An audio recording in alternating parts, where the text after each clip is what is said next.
sangat mengerikan. Bismillahirrahmanirrahim. Al-Qari'ah, mal-Qari'ah, wa ma adraka mal-Qari'ah. Yauma yakunun nasu kal-farashil mabthuth. Al-Qari'ah, kiamat. Mal-Qari'ah, apa itu kiamat? Kata Allah Subhanahu wa taala firman-Nya surah Al-Qari'ah itu, yauma yakunun nasu kal farashil mabsus. Pada saat hari itu adalah gunung-gunung seperti dihembuskan, hancur, dan alam semesta ini hancur. Dan kita berdoa kepada Allah Subhanahu wa taala, jangan pernah kita meninggal pada saat kejadian itu. Sangat mengerikan. Seorang ibu yang dia lupa pada anaknya, dia campakkan anaknya karena ketakutannya kiamat itu. Dan banyak sekali ayat-ayat tentang kiamat ini disampaikan oleh Allah Subhanahu wa taala. Wa takunul jibalu kal ihnil manfush.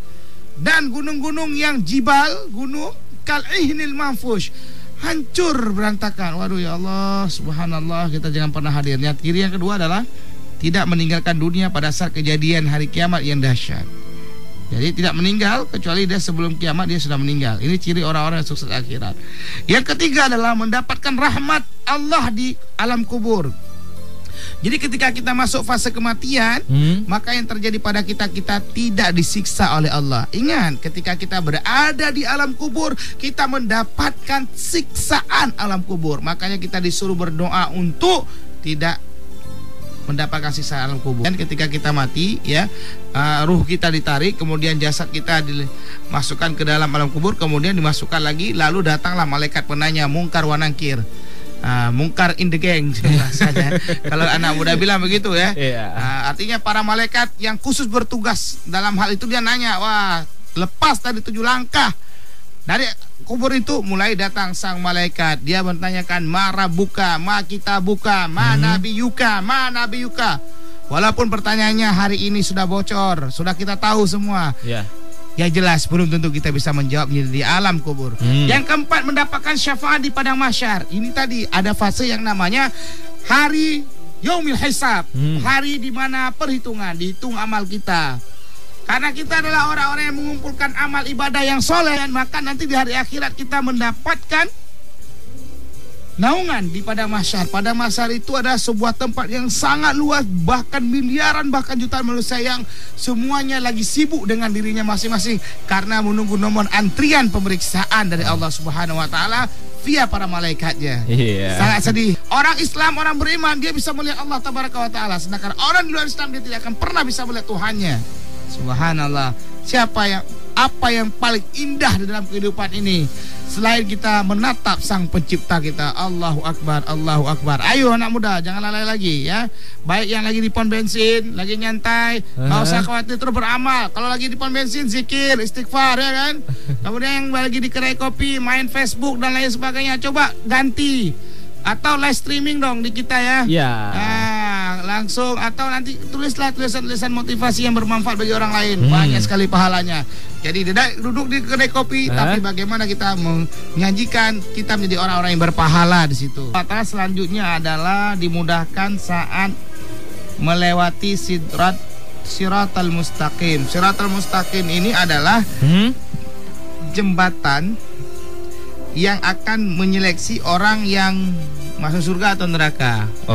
Tadi dia dikabarkan itu bagi orang yang tidak beribadah, dia melihat jembatan itu sekecil seukuran 1 helai rambut yang dibelah 7. Jadi orang itu macam-macam ketika melewati siratal mustaqim tuh, di bawahnya neraka ya. Ada yang dia merangkak, ada dia bagaikan kilat.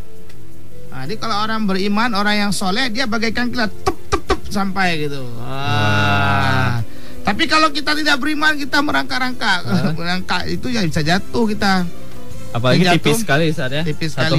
Rambut tergantung di mata 7 orang. Makanya amal soleh itu menjadi sesuatu sangat-sangat penting. Amal-amal kita itu untuk menuju ke Allah Subhanahu wa taala. Kemudian ada keringanan siksaan neraka. Jadi Allah izinkan mereka ini diringankan dari siksaan neraka. Yang ke-8, tidak terlalu lama berada di neraka. Berarti kita masuk neraka ini. Oh ya Allah, bayangkan ini kita masuk neraka ini. Jadi ya Allah, hanya berapa puluh orang yang dikabarkan dalam Al-Quran itu yang mereka berbondong-bondong masuk surga, 70.000 kalau nggak salah saya. Ini udah kelewat kuota ini, makanya kita perlu banyak istighfar pada Allah Subhanahu Wa Taala. Yeah. Yang kesembilan adalah mendapatkan ampunan yang banyak atas berbagai dosa dan kesalahannya. Selalu Allah mudahkan dia untuk mohon ampun dan Allah ampunkan dosanya. Karena kenapa? Karena dia memang ingin meminta ampun pada Allah Subhanahu Wa Taala terhadap dosa-dosanya. Kemudian dapat berkumpul dengan keluarganya di surga. Subhanallah. Jadi ketika kita di surga, kita bisa mengenal saudara-saudara kita. Rifki, kita ketemu di surga. Bisa kita itu kenal, kalau di surga Ustaz ya. Dan kita bisa lihat saudara kita ada di neraka gitu.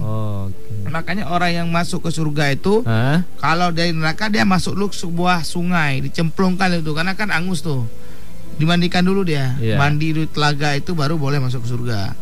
Subhanallah. Cuma masalahnya kan neraka ini, aduh ya Allah, nggak bisa saya ceritain. Ini lagi mikir gimana caranya masuk surga langsung kan. Ini yang kita pikirkan nih, jangan sampai ada yang nginep dulu di neraka ya. Sehari di neraka aja bagaikan ratusan bahkan ribuan tahun di dunia ini. Ya Allah, Allahu Akbar, astagfirullahalazim. Nah, yang ke-12 adalah yang ke-11 adalah bertemu lebih dekat dengan orang-orang yang soleh. Makanya di dunia ini juga kita melatih untuk selalu bertemu dengan orang-orang yang soleh, bermain dengan orang yang soleh, orang-orang yang taat, ikutin majelis taklim, baca Quran, hafiz Quran. Bermainlah dengan kebaikan-kebaikan agar cara mati kita juga nanti dalam keadaan yang baik. Kemudian bertemu dengan Rasulullah. Subhanallah. Ciri orang-orang yang sukses akhirat itu dia nanti bertemu dengan Rasulullah dan orang-orang yang kita kagumi yang belum sempat bertemu. Subhanallah. Betapa indahnya di surga ini kalau kita